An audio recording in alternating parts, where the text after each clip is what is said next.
મેં એવું નથી કીધું ને એનો ઘરવાળો આવ્યો નથી ને એટલા પટેલ કીધું. ખબર પડી મારી વાતના? હા ભલે. સુરતથી આયા, બંબઈથી આયા, પરદેશથી આયા, ગમે ત્યાંથી આયા, ભાવ લઈને આયા ને તો મેરડી જવાબ આલશે. ભલે હું બતાવું એટલું કરશો? પટેલ કરશે જવાબદારી? જવાબદારી. હું તને શું કહું છું, મને કઈ કહેતો ખરી કે જવાબ એટલે જવાબદારી એટલે તમે દેવ જાહેર કરીને લઈ જાઓ. તમારા જીવનમાં તમારા દીકરાને આજે 1.5-2 વર્ષથી બરાબર ચાલતું નથી મગજ, કંઈક વસ્તુની એને ખબર પડતી નથી, ચીડિયારું મગજ, લડ કરે, બેહી રે, રો કરે, કોઈ જગ્યાએ એનું મન લાગતું નથી.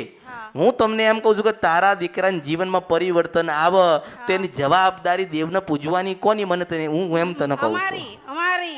અમારી માં અમારી એના દાદા 3 વર્ષથી એની માટે એકટાણા કરે છે કે ચાલતો ને બોલતો અમારી કુલદેવી ખોડી. દાદા ના આયા? દાદા ના આયા?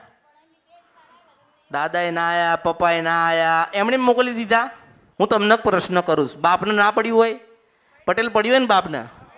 દાદાને તો કેટલી પડ્યું હોય? પડ્યું હોય ને. પણ મારો ભાવ કેવો છે કે જેટલું જલ્દી બતાવીશ એટલું પરિવર્તન આવશે. આપણી રફતાર એવી છે,